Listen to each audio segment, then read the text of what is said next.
I'm Raymond, a 65-year-old retired high school history teacher from Portland, Oregon. My son Michael and I were inseparable when he was growing up. Baseball games, fishing trips, homework at the kitchen table. Then last month, I received his wedding invitation in the mail. My heart stopped when I saw it. My name typed neatly on the RSVP card, but crossed out with blue ink. I couldn't understand what had happened to the bond we once shared. But then came a phone call on his wedding day that I never expected. Where are you watching from today? Drop a comment below, hit that like button, and subscribe if you've ever experienced rejection from someone you love. My story begins long before that painful wedding invitation arrived. I grew up in a middle-class family in Eugene, Oregon, where my father worked as a lumber mill foreman and my mother taught elementary school.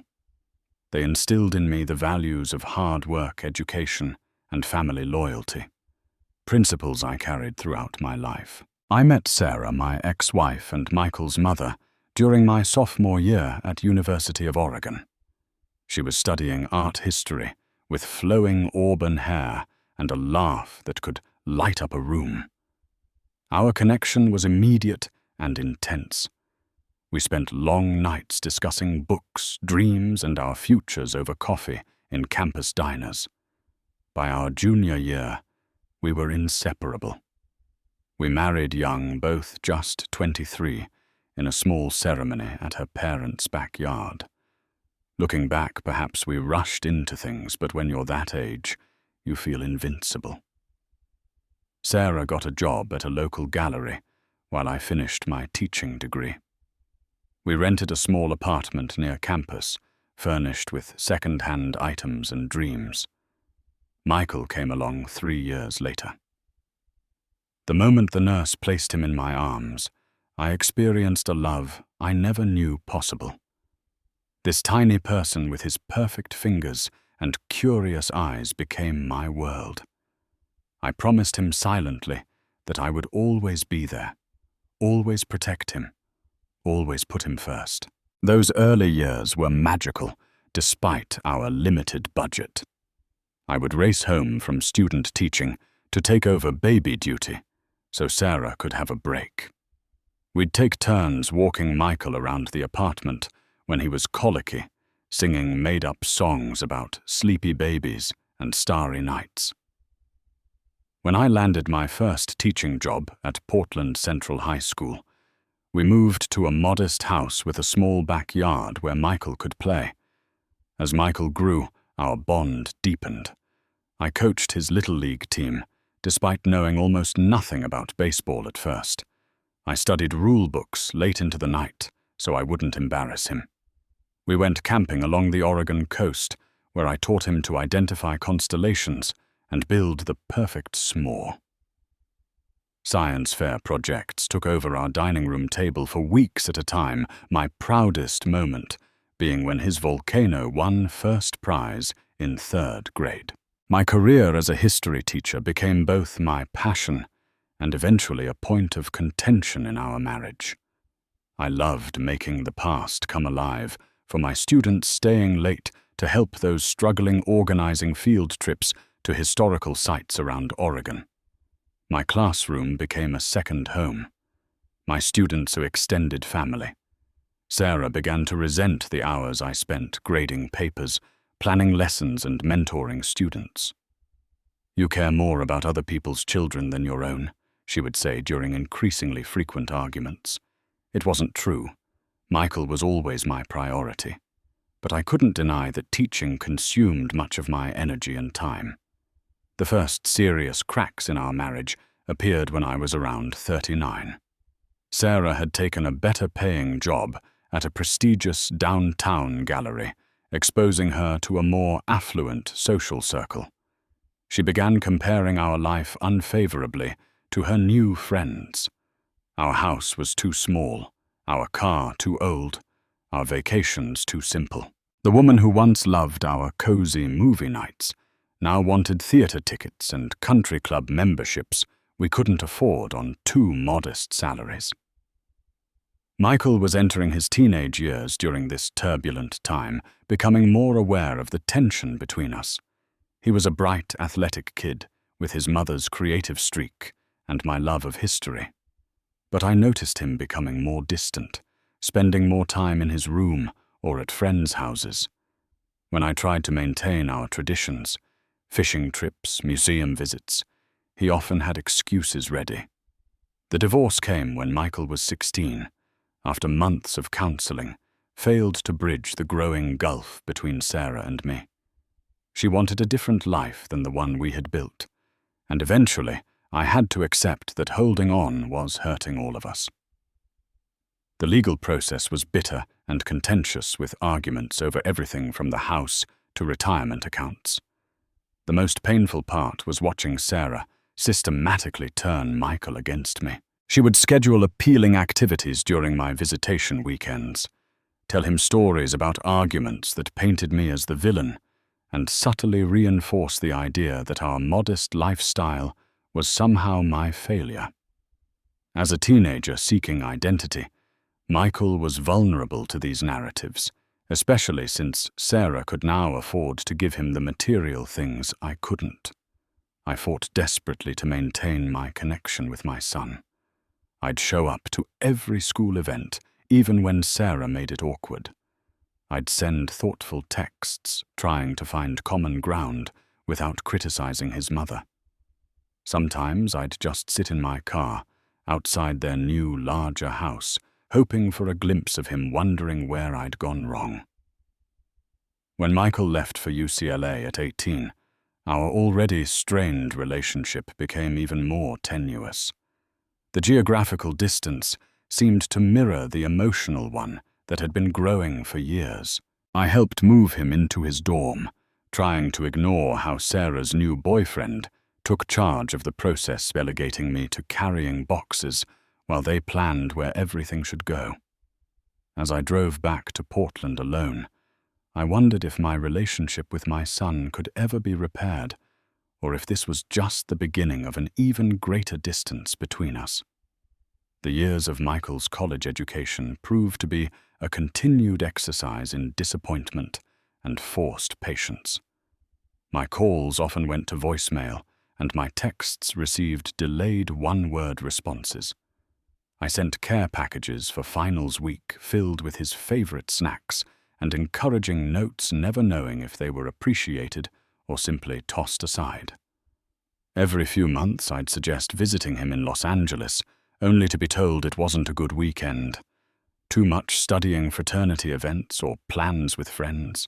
When I did manage to coordinate a visit, he would meet me for a hurried lunch between classes, checking his watch throughout our conversation, clearly eager to return to his new life. I tried not to take it personally. College is a time for independence, for creating an adult identity separate from parents. But it was hard not to feel the intentional distance Michael was putting between us, especially when Sarah's social media showed frequent visits and happy family dinners with her and her new husband, Robert. During his junior year at UCLA, Michael met Jessica during a business school networking event. From the few photos he shared, I could see she was stunning. Tall, blonde, perfectly styled, with the confident smile of someone who had never worried about money. Her father owned a chain of luxury car dealerships across California, and her mother came from old San Francisco money. When Michael first mentioned her, his tone changed. He spoke faster with an excitement I hadn't heard in years. "She's amazing, Dad," he told me during a rare phone call. "Her family has a house in Napa Valley and another in Maui. They took me sailing last weekend." I was happy he'd found someone special, though I noticed all his descriptions centered on her family's wealth and connections, rather than her character or what they had in common. Still, I kept these concerns to myself. My son was happy, and that was what mattered. Our first meeting was during Parents' Weekend, his senior year. Michael had finally invited me. though I later discovered this was at Jessica's insistence that she meet both his parents. We agreed to breakfast at an expensive hotel restaurant near campus.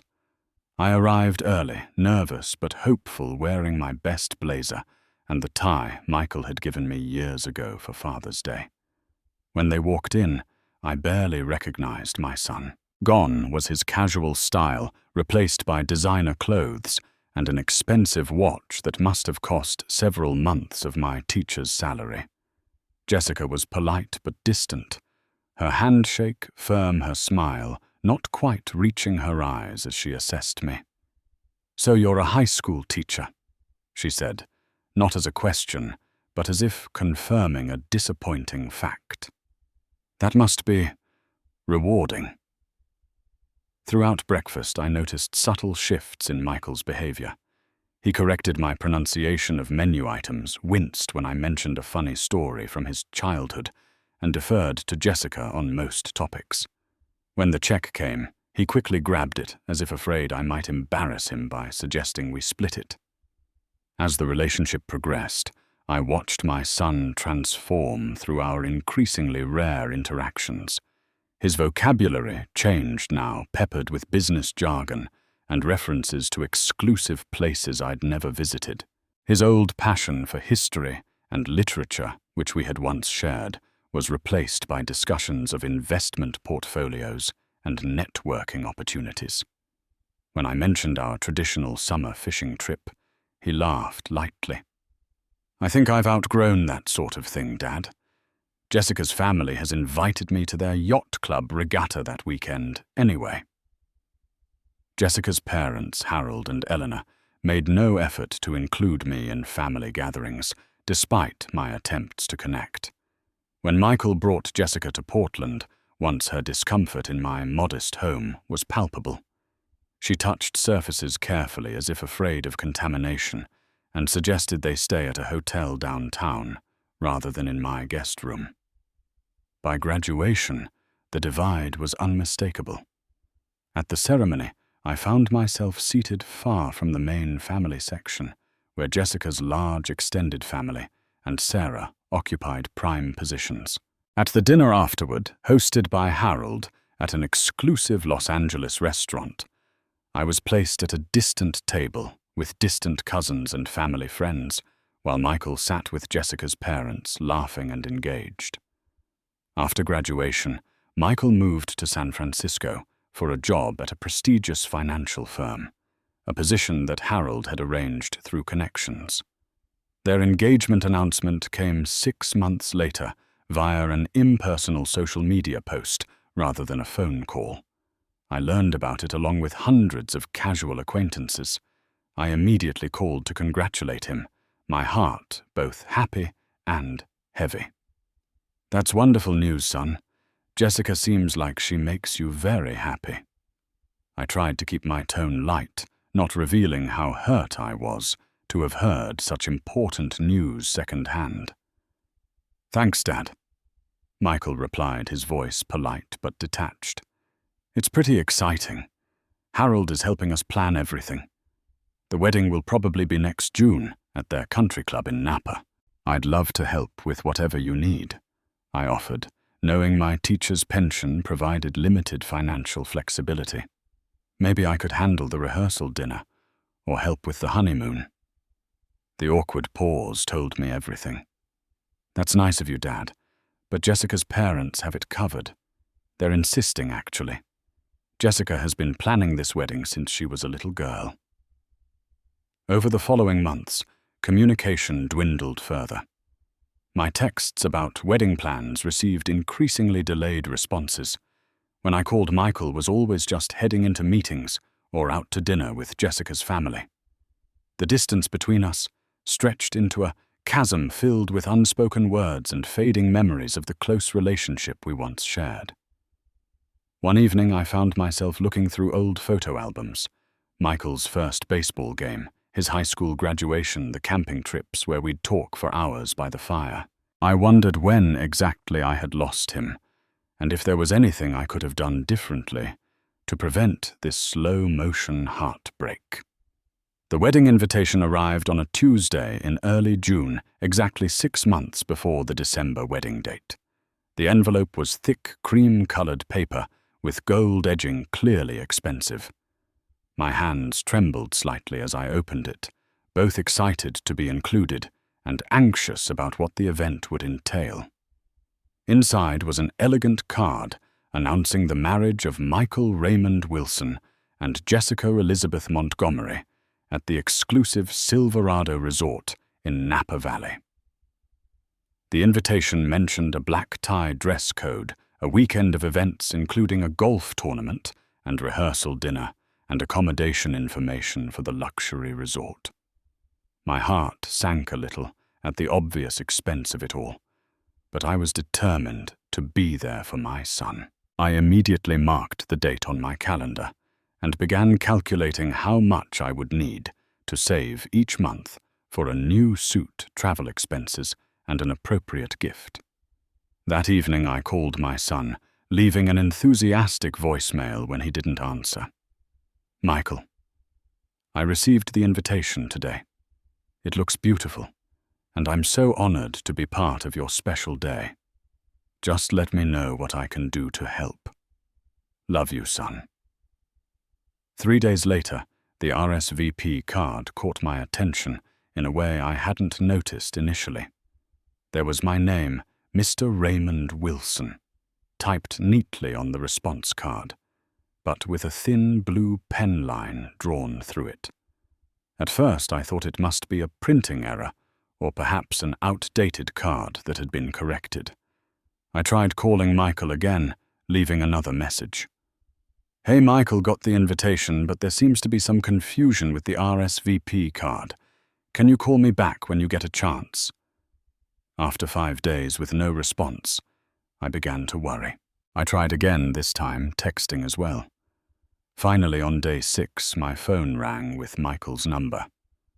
Hi, Dad, he said, his voice oddly formal. Michael, thanks for calling back. I was just wondering about the invitation. There seems to be some mistake with the RSVP card. I kept my tone light, not wanting to sound accusatory. The silence that followed seemed to stretch for an eternity. Dad, this is really difficult. His voice sounded strained. The venue has limited capacity, and Jessica's parents are handling most of the expenses. They have a lot of important business connections they need to invite. My stomach tightened. I don't understand. Are you saying I'm not invited to your wedding? It's complicated, with the final guest count and all the people from Jessica's side. His words trailed off. I'm your father, Michael. My voice cracked despite my efforts to remain calm. How can your wedding happen without me there? I know it's not ideal, he continued, sounding like he was reading from a script. It's just easier this way. Jessica's family has a certain standard for these events. Her father's business associates alone take up nearly 100 spots. The pain in my chest was physical, as if something was being torn away. Michael, I've never asked you for anything, but this matters. I can pay for my own plate. I don't need fancy accommodation.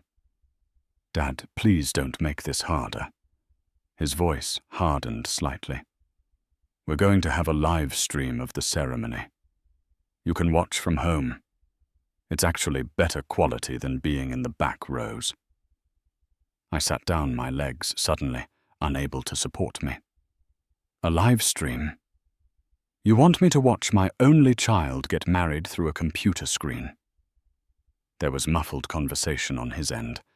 Then Jessica's voice came on the line. Her tone was cool, professional, as if handling a minor business inconvenience. Raymond, this is Jessica. I know this is disappointing, but you have to understand. This is our special day. We need to prioritize guests who have been supportive of our relationship and who fit with the event we're planning. I've always supported Michael. I protested, my voice barely above a whisper. That's not how Michael remembers things. she replied smoothly. He's told me all about how you chose your students over family time, how you couldn't provide the stability he needed. This day needs to be perfect, without any complications. I heard Michael in the background saying something I couldn't make out. Jessica sighed. Michael wants to speak with you again. My son came back on the line, sounding uncomfortable. Dad, I'm sorry this is upsetting you. I'll make it up to you someday, I promise. We can have lunch after we get back from our honeymoon. Lunch? I repeated the word, feeling ridiculous in my mouth. You're replacing my presence at your wedding with lunch. I have to go, Dad. We have a meeting with the florist. I'll call you soon. The line went dead before I could respond. I sat motionless, still holding the phone to my ear, as if staying connected to the device might somehow keep me connected to my son. When I finally lowered my hand, I realized my face was wet with tears I hadn't felt falling. That evening, my neighbor Tom found me sitting on my front porch, still clutching the invitation, unable to process what had happened. He took one look at my face and sat down beside me, not saying a word, just offering silent companionship as I tried to understand how my only child could cut me out of the most important day of his life. I don't know what I did wrong. I finally whispered more to myself than to Tom. I loved him as best I could. Tom patted my shoulder awkwardly. Sometimes it's not about what we did wrong. People change. They make choices we can't understand. But understanding wasn't what I needed. What I needed was my son back. The boy who once begged me to check for monsters under his bed, who wore my old history department sweatshirt to sleep throughout high school, who had promised when leaving for college that no matter what happened with his mother, he and I would always be okay. That promise now felt as substantial as the thin paper of the wedding invitation I couldn't bring myself to throw away, even with my name deliberately crossed out in Jessica's perfect handwriting. The weeks following that devastating phone call were some of the darkest of my life. The rejection from my only child cut deeper than my divorce, deeper even than the death of my parents years earlier. Those losses had been painful, but followed the natural order of life. This felt like a violation of something sacred. My small house, once my sanctuary, became a prison of memories. Every room held echoes of Michael's childhood. The height marks penciled on the kitchen door frame, the dent in the living room wall from an indoor baseball experiment gone wrong, the bookshelf still holding his favorite childhood stories. I couldn't bear to pack away. I called in sick to my part-time job at the local community college, where I taught 2 history courses since retirement. After the 3rd day, I simply emailed my resignation. The thought of discussing historical family structures with students while my own family crumbled seemed impossibly ironic. Sleep became elusive. I would lie awake until dawn, replaying every moment of Michael's childhood, searching for the crucial mistake I must have made. Was it the divorce? Was I too strict? Not strict enough.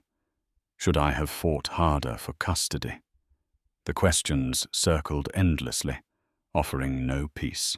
On the 10th day of this spiraling depression, my doorbell rang. I ignored it at first, but the visitor was persistent. Eventually, I shuffled to the door in the same clothes I'd worn for 3 days, to find Jack Gardner standing on my porch, arms crossed. Jack had taught science at my high school for 30 years. We'd shared lunch duty chaperoned dances together and maintained our friendship after we both retired. He took one look at me and pushed past without waiting for an invitation. "Jesus, Ray," he said, surveying my unwashed dishes and unshaven face. "What the hell happened to you?" Something about his familiar bluntness broke through my fog. I found myself telling him everything. The invitation, the crossed-out name, the humiliating phone call. By the time I finished, we were sitting at my kitchen table, coffee brewing for the first time in days.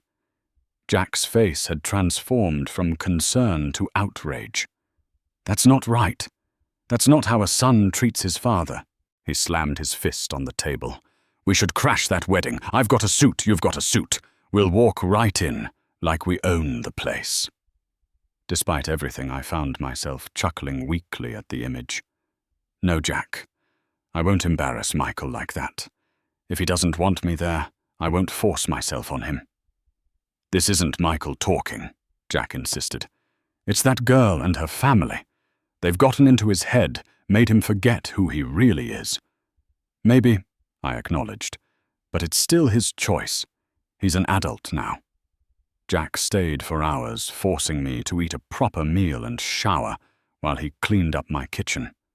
Before leaving, he extracted a promise that I would meet him for coffee the following morning. That night, I made one more attempt at reconciliation. I called Michael's cell phone, rehearsing a calm, loving approach that might break through whatever barrier had formed between us. Instead, Jessica answered. "Michael's busy with wedding preparations," she said without preamble. "Is there something urgent?" I swallowed my pride. "Jessica, I just want to understand. Michael is my only child. Surely there must be some way for me to attend his wedding." Her sigh was theatrical. Raymond Michael is starting a new chapter in his life. He needs to focus on his future family, now not dwell in the past. Your presence would only remind him of difficult times. Difficult times. I was there for every baseball game, every school play. I helped him with homework, taught him to drive. Those aren't difficult memories. "That's your version," she replied coldly. "Michael remembers things differently. I think it's best if you respect his wishes on this." After she hung up, I sat motionless, her words echoing. Could it be true? Had Michael rewritten our history so completely? The thought was too painful to bear. The following weeks passed in a grey haze. I declined invitations from concerned friends, unable to face their pity or well-meaning advice. I spent hours looking through old photo albums, tracing Michael's growth from toothless, grinning baby to solemn graduation portrait. One evening, I found myself writing a letter I knew I would never send. "Dear Michael, I've been trying to understand what went wrong between us. Whatever mistakes I made as your father, please know they were never from lack of love. You have been the center of my world since the moment you were born. I'm sorry if I failed you in ways I don't understand. I'm sorry if the divorce damaged your sense of family. I'm sorry if my career as a teacher took time away from you. I will respect your decision about the wedding, painful as it is. My love for you isn't conditional on your loving me back. It simply exists as permanent as my own heartbeat. If someday you find yourself missing the dad who taught you to catch a baseball, who explained the stars on camping trips, who proudly displayed your science fair ribbons long after you'd forgotten them, I'll be here. Love, always, Dad." I folded the letter and placed it in my desk drawer, knowing it would never reach its intended recipient. Jack, true to his word, dragged me out for coffee the next morning and continued to do so several times a week. After 2 weeks of this, he announced a change of plans. "We're going somewhere different today," he said, driving past our usual cafe. "Where?" I asked, not particularly interested. "Support group for estranged parents. Meets at the community center." "Don't argue," he added as I began to protest. "Just listen to one session.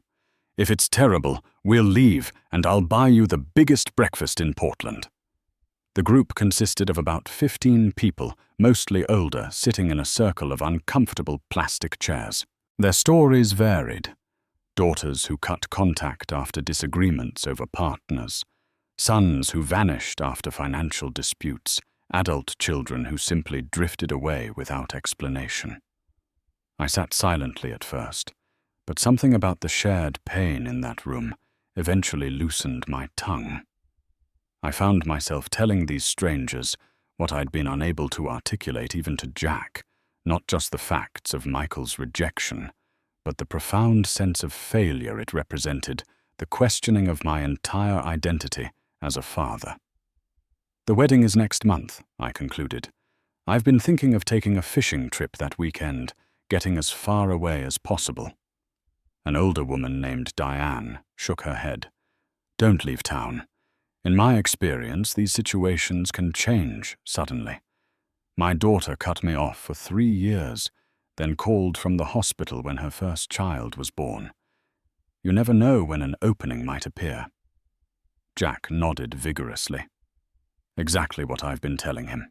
Stay close to home, Ray. You never know what might happen." I didn't share their optimism, but I agreed to postpone my fishing plans. The wedding date loomed on my calendar like a dark cloud. But at least now I had twice-weekly meetings where people truly understood the peculiar grief of being erased by your own child. The morning of Michael's wedding dawned clear and cold, a perfect December day in Northern California wine country. I knew this not because I was there, but because I checked the weather app for Napa Valley first thing upon waking, torturing myself with details of the day I would miss. I had tried to prepare for the emotional impact. I'd taken the day off from my volunteer work at the Historical Society. I'd set out my fishing gear the night before, planning to drive to the coast and lose myself in the rhythm of casting and reeling. But as I stared at the tackle box and rod by my front door, I couldn't summon the energy to go. Instead, I made coffee and sat at my kitchen table, trying not to picture Michael getting ready in some luxury suite, surrounded by groomsmen and champagne. I tried not to imagine Jessica in her undoubtedly perfect white dress, her proud parents, the elegant venue decorated with thousands of dollars worth of flowers. Most of all, I tried not to think about the father-son moments that should have happened that morning. Straightening his tie, sharing a quiet drink to calm pre-wedding nerves, the words of wisdom I'd saved for this day, since he was small. The ceremony was scheduled for 2 p.m. At 11:36 a.m., my phone rang with an unfamiliar number. I almost didn't answer, assuming it was a telemarketer. On the third ring, I picked up without checking the caller ID. "Hello. Is this Raymond Wilson?" A young woman's voice, breathless and anxious. "Yes, who's calling? My name is Emma Montgomery. I'm Jessica's sister and one of her bridesmaids." She spoke quickly, almost whispering. "I don't have much time. I'm calling about Michael." My heart seemed to stop. "Is he okay? Did something happen? He's physically fine, but..." She paused, and I heard a door close on her end. "He's having some kind of breakdown. He's locked himself in one of the private rooms at the venue and won't come out. He's been crying for the past hour." I gripped the phone tighter. "I'm sorry to hear that. But why are you calling me?" "Because he keeps asking for you." Her voice softened. "He has a photo of the two of you, something from his childhood. He keeps looking at it and saying he can't do this without you here." The revelation stunned me into momentary silence. Emma continued. "Jessica is furious. She's threatening to call off the wedding if he doesn't pull himself together in the next hour. My parents are trying to handle it quietly, keep the guests from noticing." "I don't understand," I finally managed. "Michael agreed I shouldn't attend. He said it was easier this way." "That's what Jessica and my parents wanted," Emma admitted. "Michael went along with it to keep the peace, but it's obviously eating him up inside." She lowered her voice further. "Look, my family doesn't know I'm calling you. They'd be livid. But I can't stand seeing him like this. Hope dangerous and fragile began to stir in my chest. What are you suggesting? The venue is Silverado Resort in Napa Valley. The ceremony is in the Garden Pavilion at 2 p.m. If you can get here. She trailed off, then added hurriedly, I have to go. Someone's coming. Please consider it Mr. Wilson. I think he really needs you. The line went dead, leaving me standing in my kitchen phone, still pressed to my ear, heart racing with indecision. The drive from Portland to Napa Valley was about 10 hours, impossible to make by 2 p.m. But if I left immediately and drove through the night, I could be there by early morning. The thought of Michael suffering asking for me, despite everything, galvanized me into action. I threw a change of clothes into an overnight bag, grabbed my wallet, and was in my car within 10 minutes of Emma's call. As I pulled onto the interstate heading south, I realized I was still wearing the faded Oregon Ducks sweatshirt and jeans I'd put on that morning. Hardly wedding attire. But there was no time to go back. The hours blurred together as I pushed my 15-year-old Subaru to its limits, stopping only for gas and coffee. Somewhere near Redding, California, flashing lights appeared in my rearview mirror. I pulled over, resigned to the delay a speeding ticket would cause. The state trooper approached, looking stern. License and registration, sir. Do you know how fast you were going? Officer, I know I was speeding. I said, handing over my documents. My son is getting married today, and I just got a call that he's asking for me. I'm trying to get there in time. The trooper studied my face, perhaps noting my age, the dark circles under my eyes, the desperation that must have been evident. Wedding's today, and you're just leaving now. It's complicated, I replied, not wanting to explain the whole painful situation. There was a misunderstanding. I need to be there. To my surprise, after radioing in my information, the officer returned with unexpected compassion. I'm giving you a warning this time, and actually, I'm heading south myself for another 20 miles. Follow me. I'll get you there faster. With the unexpected police escort clearing traffic, I made better time than I'd hoped. Still, it was nearly 1:30 p.m. when I finally turned into the imposing entrance of Silverado Resort, my dusty Subaru, looking comically out of place among the luxury vehicles lining the circular drive. The security guard at the entrance stopped me immediately. Name, sir, I need to check the guest list. Raymond Wilson. I'm the father of the groom. He scanned his tablet, frowning. I'm sorry, sir. You're not on the approved list. I was preparing to argue when my phone buzzed with a text from an unknown number. Emma. Service entrance on east side. I'll meet you there. Thanking the guard, I pretended to leave, but circled around to the service road Emma had mentioned. True to her word, a young woman in a pale blue bridesmaid dress was waiting, looking nervously over her shoulder. Mr. Wilson, she asked, extending her hand. I'm Emma. Thank you for coming. We need to hurry. She led me through kitchen areas and staff corridors, explaining in hurried whispers. Michael started getting really anxious during the rehearsal dinner last night. This morning he seemed okay until Jessica's dad made some comment about how he was trading up from his humble beginnings. After that, he got quieter and quieter, then just disappeared from the groom's suite about 2 hours ago. We stopped outside an ornate door in a quiet hallway. He's in here, Emma said. He wouldn't open for anyone, but he might for you. I knocked gently. Michael. It's Dad. There was a long silence, then the sound of movement. The door opened a crack, and I saw my son's face tear-streaked and pale, his wedding tuxedo immaculate except for the untied bow tie hanging around his neck. Dad, he whispered, as if not trusting his eyes. You actually came. Of course I came. Emma called and said you needed me.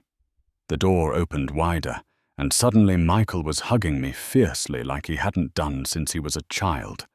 Over his shoulder I could see a small side table where a framed photograph lay.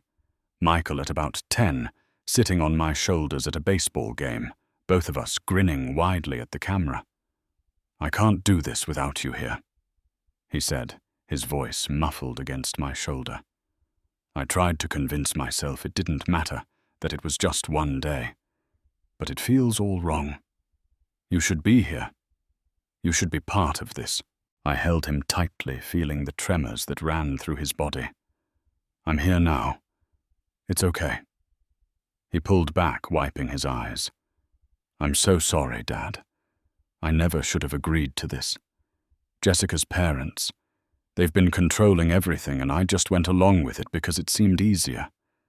But seeing that empty spot in the family section during the rehearsal, I kept imagining you sitting at home alone while I got married, and I couldn't bear it." His honesty opened a floodgate of emotions I'd been holding back for months. "I thought you didn't want me here, that you were ashamed of me." Michael shook his head vehemently. "Never. I was a coward.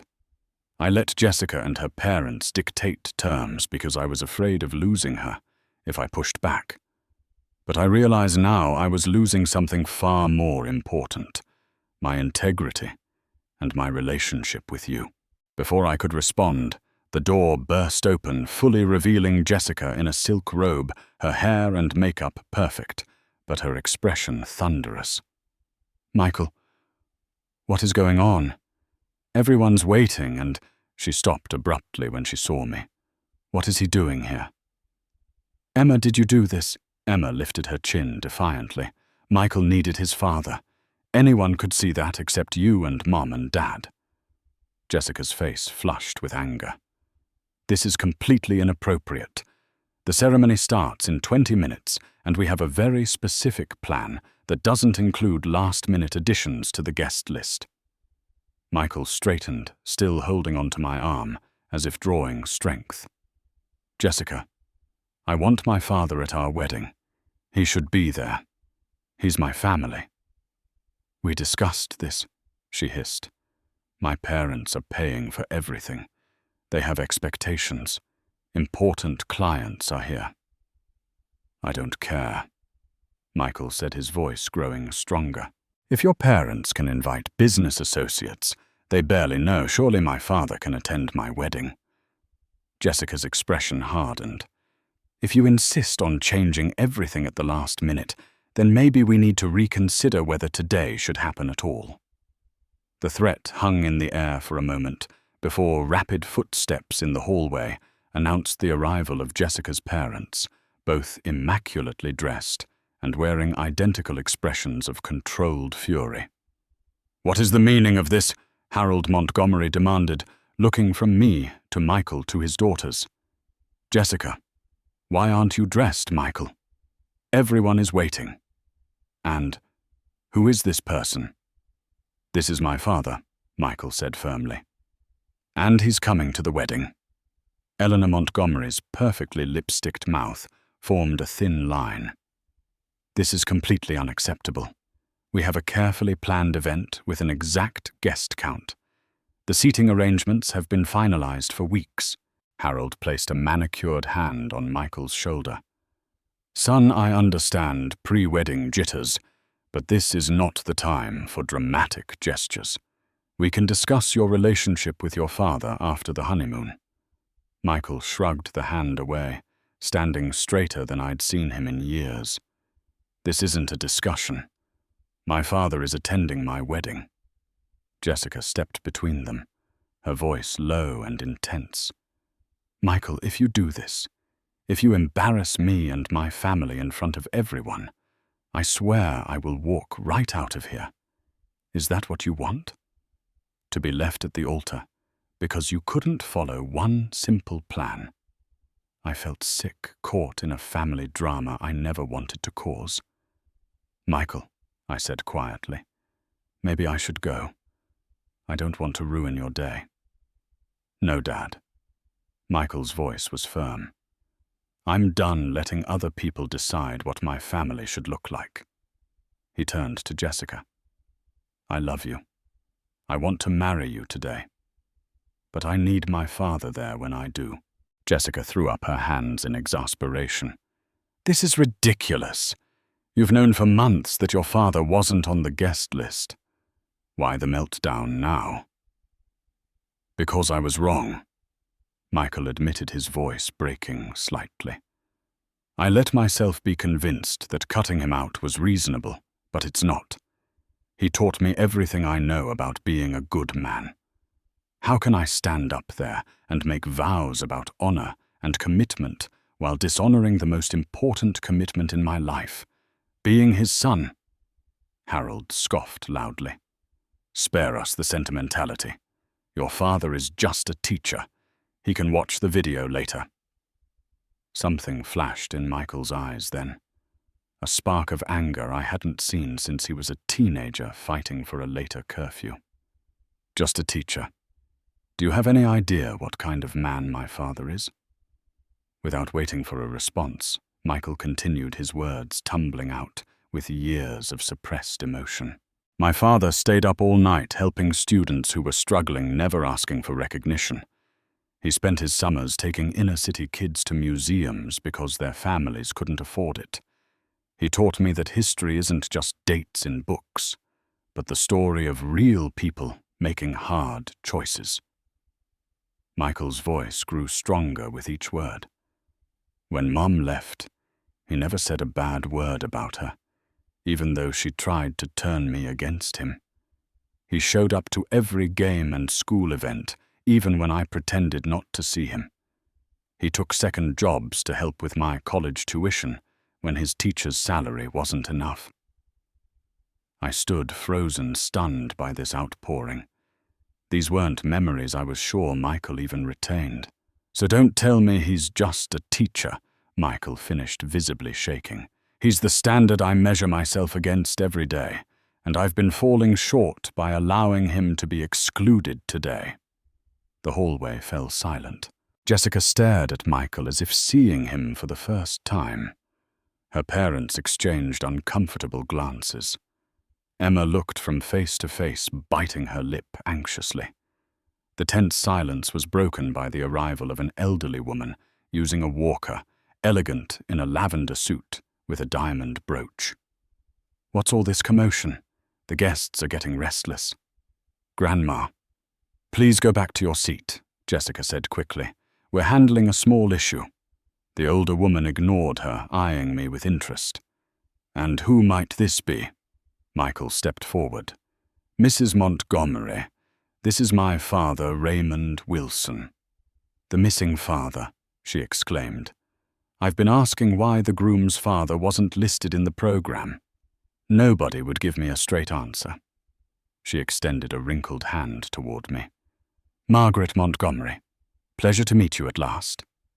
I shook her hand, impressed by the strength of her grip. Thank you, ma'am.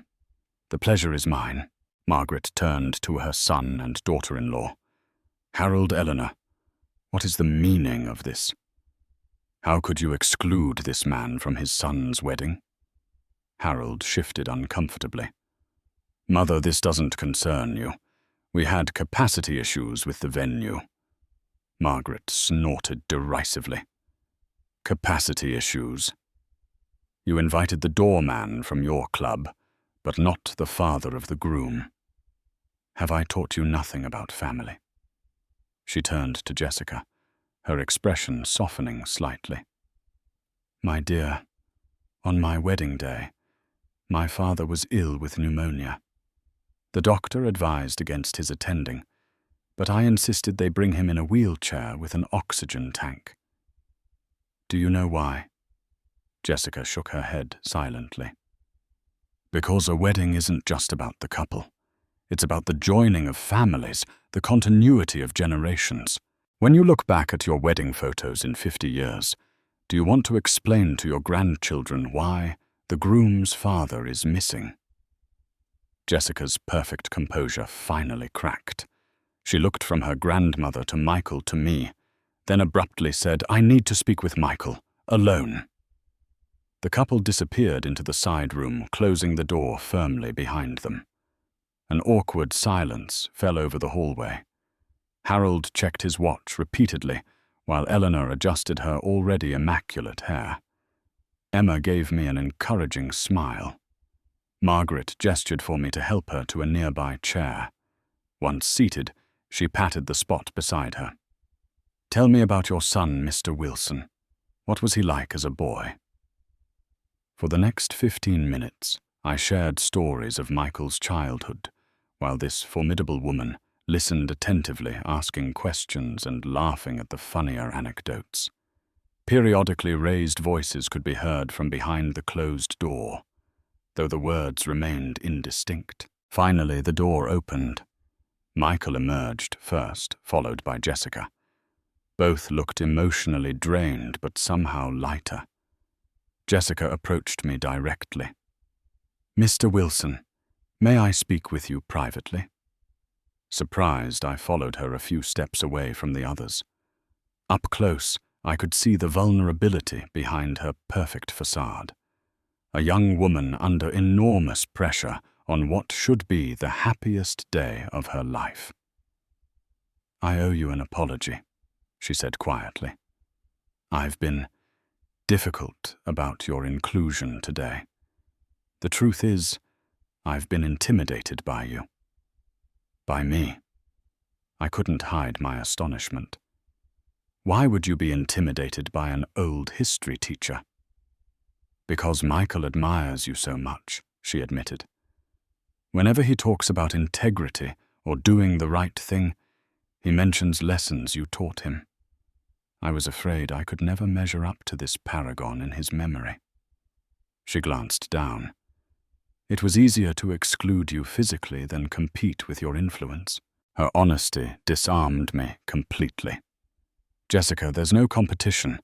Michael loves you. That doesn't diminish his connection to me or vice versa. Family isn't a zero-sum game." She nodded slowly. Michael just said almost the exact same thing. A small smile touched her lips. "Maybe you did teach him well." She took a deep breath. "If you're still willing, we'd be honored to have you at the wedding today." Behind her, Michael was watching us anxiously. I smiled at him, feeling a weight lift from my shoulders. Nothing would make me happier. Jessica turned to her parents. "Dad, Mum Raymond will be joining us today. We'll need to make some quick arrangements." Harold looked ready to object, but a sharp look from his mother silenced him. "Fine," he said stiffly. "I'll have the coordinator add a chair to the family section. And he'll need a boutonniere to match the other fathers," Jessica added. "And he should be seated at the family table for dinner." Emma stepped forward. "I'll handle it. And Dad has a spare tuxedo jacket that should fit Mr. Wilson." The next 30 minutes passed in a whirlwind. I was whisked away to clean up from my long drive, given Harold's backup tuxedo jacket and a fresh shirt, and had a boutonniere pinned to my lapel by a flustered wedding coordinator who kept muttering about last-minute changes. When I emerged, Michael was waiting now, fully dressed and composed, his bow tie properly tied. "Dad," he said, his voice thick with emotion, "would you help me with my cufflinks? I can never get them right." It was a small gesture, but as I fastened the silver links at my son's wrists, I felt the years of distance between us begin to dissolve. The simple, intimate act of a father helping his son prepare for his wedding was one I had thought forever denied to me.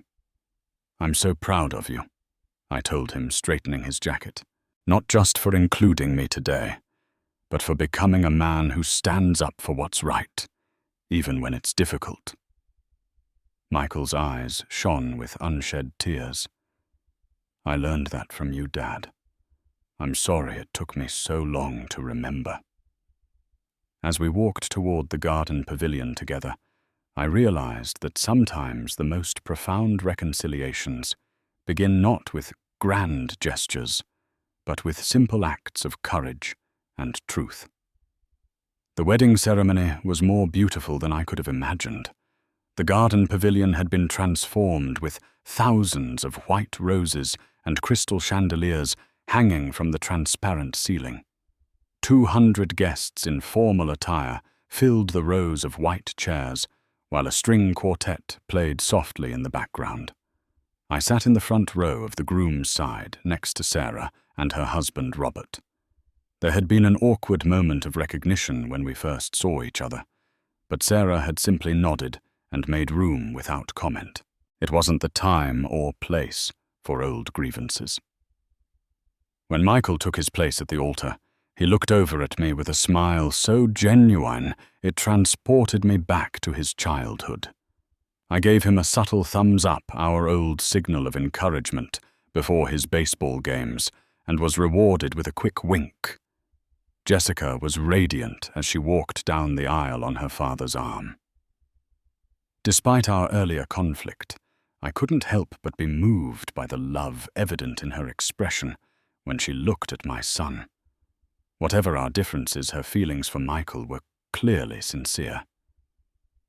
The ceremony proceeded without a hitch, though I noticed the officiant seemed slightly confused when introducing the families. I had clearly been a late addition to the program. As Michael and Jessica exchanged vows, I found myself unexpectedly emotional, grateful beyond words, to be witnessing this milestone in my son's life.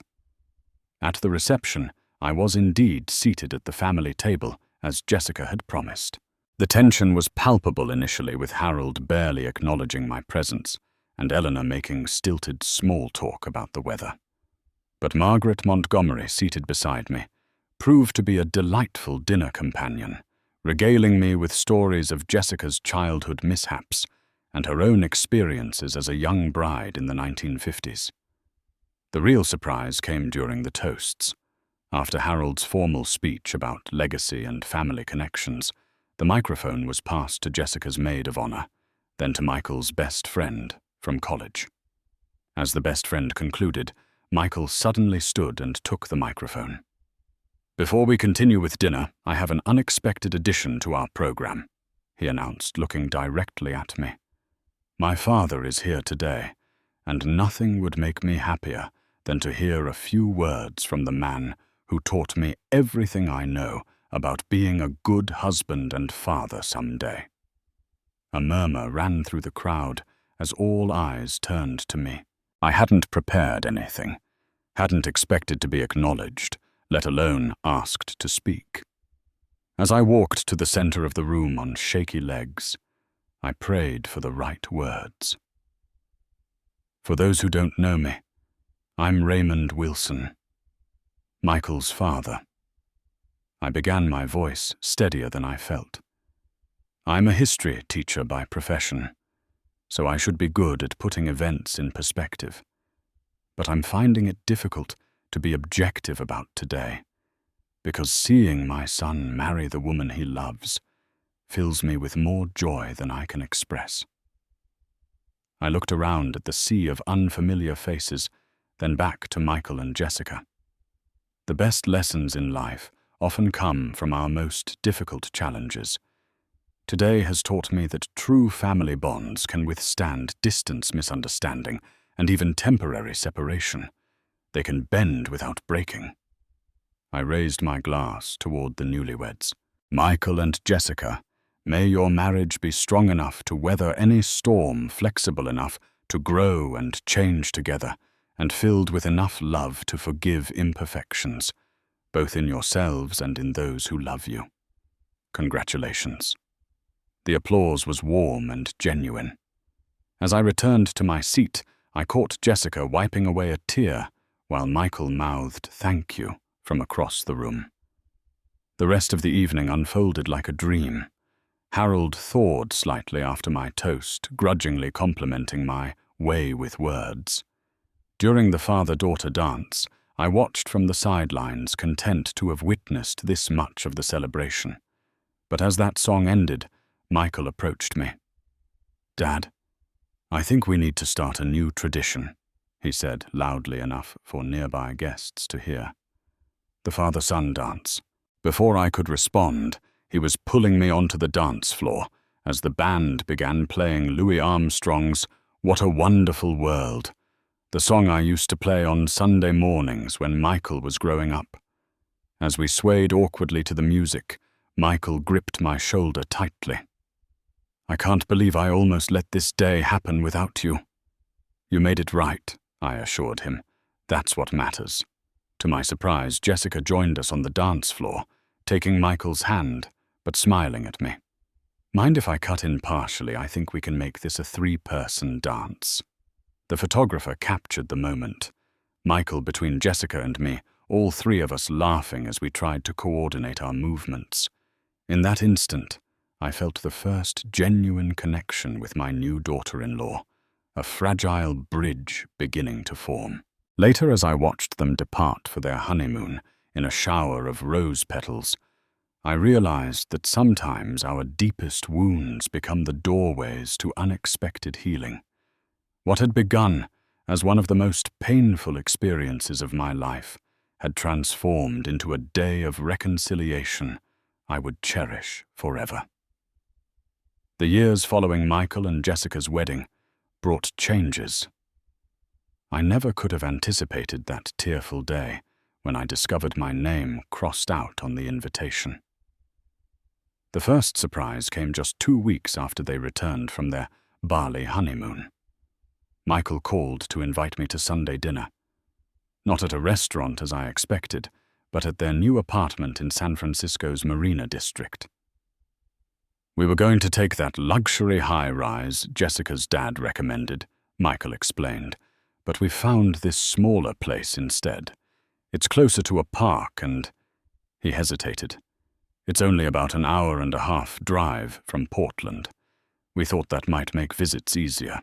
That first dinner was slightly awkward, but warmly promising. Jessica had prepared lasagna. Not from scratch, she admitted with a laugh, but she'd followed the heating instructions perfectly. We sat around their small dining table, making careful conversation about safe topics their honeymoon, my volunteer work at the Historical Society, the unseasonal rain in California. As I was preparing to leave, Jessica surprised me by handing me a gift bag. Inside was a framed photo from the wedding, the 3-person dance that had unexpectedly united us. "We thought you might like to have this," she said softly. "Thank you," I replied, genuinely touched. "It's perfect." Michael walked me to my car. "Dad, I've been doing a lot of thinking since the wedding, about priorities, about what really matters." He took a deep breath. "I've decided to make some changes at work. Cut back on hours, stop chasing every promotion. I want time for relationships that matter." I squeezed his shoulder. "That sounds like a wise decision." Those Sunday dinners became a monthly tradition. Sometimes I drove down to San Francisco. Other times they came to Portland. With each visit, the conversation flowed more easily. The laughter came more naturally. Jessica gradually relaxed her perfect hostess persona, allowing me glimpses of her quick wit and surprising knowledge of Civil War history, a subject we unexpectedly bonded over. 6 months after the wedding, Jessica's parents invited me to their Napa Valley home for their annual 4th of July celebration. Harold was still formal but no longer dismissive, and Eleanor seemed genuinely interested in my stories about teaching. Margaret, Jessica's grandmother, made a point of sitting next to me for most of the afternoon, declaring loudly that she preferred sensible conversation with Raymond to Harold's boring business friends. The true turning point in our family healing came the following Christmas. Michael and Jessica arrived at my house with an envelope tied with a red ribbon. "Open it now," Jessica insisted, uncharacteristically nervous. Inside was a sonogram image, the grainy black and white, showing the unmistakable profile of a tiny human. I looked up, barely able to speak. Michael nodded, grinning widely. "You're going to be a grandfather, Dad." The pregnancy brought Jessica and me even closer. To everyone's surprise, she began calling me regularly with questions about Michael's childhood, what foods he liked, what lullabies calmed him, whether he was an active baby. "My mother's advice is all about designer nurseries and the right brands," she confided during one call. "I want to know the real stuff, the things that actually matter." When my grandson, William Raymond Montgomery Wilson, was born the following July, Jessica asked me to be the first family member to hold him after his parents. As I cradled that tiny bundle, looking down at features that somehow blended Michael's chin with Jessica's nose, I felt a profound sense of life coming full circle. Jessica's parents were different people as grandparents, softer, less concerned with appearances. Harold even showed up one day wearing khakis instead of his customary suit, proudly announcing he was dressing down for baby duty. We found unexpected common ground in our shared adoration of William, comparing notes on his developments and competing good-naturedly for his smiles. The most unexpected development came when Michael announced he was leaving his finance job to pursue a teaching credential. "I want to make a difference like you did, Dad," he told me. "Jessica's supporting me 100%. Jessica confirmed this with a wry smile. "Turns out I married a teacher's son who wants to be a teacher. My parents nearly had heart attacks, but they're adjusting to the idea." As William grew into a toddler, my modest house became his second home.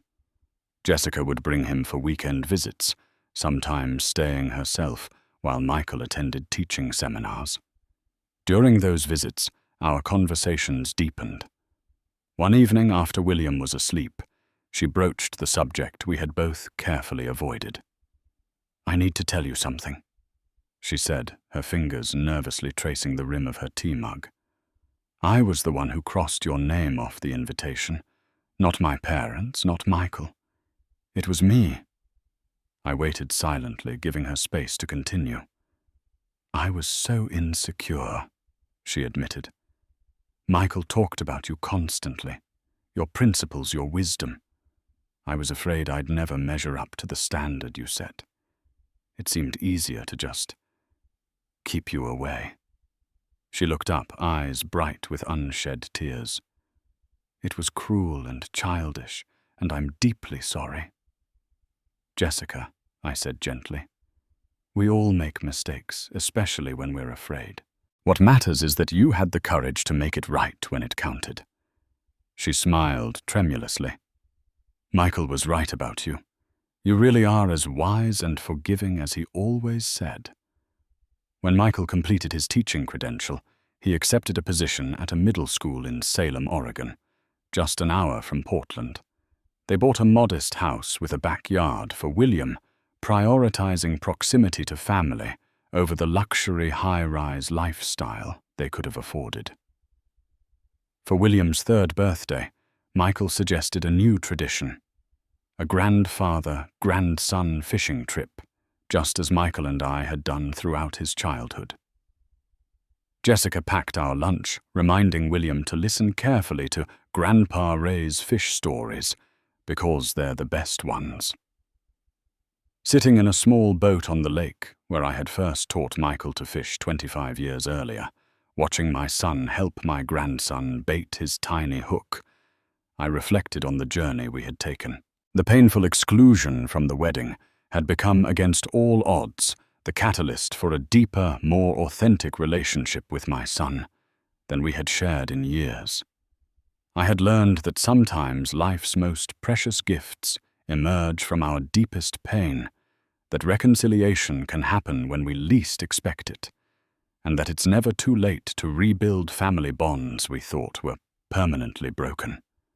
The call that changed everything on Michael's wedding day had set in motion a healing that extended far beyond my wildest hopes, creating not just reconciliation, but a new expanded family, connected by genuine love rather than obligation. As William squealed with delight at catching his first sunfish, Michael met my eyes over his son's head. No words were necessary. The gratitude and love we shared in that glance said everything important. So if you're watching this and feeling the pain of family estrangement, please know that healing is possible. The phone call you're waiting for might still come. The relationship you mourn might yet be restored. Sometimes the crossing out of your name isn't the end of your story. It might just be the difficult beginning of a beautiful new chapter. Thank you for listening to my story today. If you've experienced family reconciliation in your own life, please share in the comments below. Don't forget to like and subscribe if this resonated with you. And remember, it's never too late to reach across the divide and rebuild what once seemed lost forever.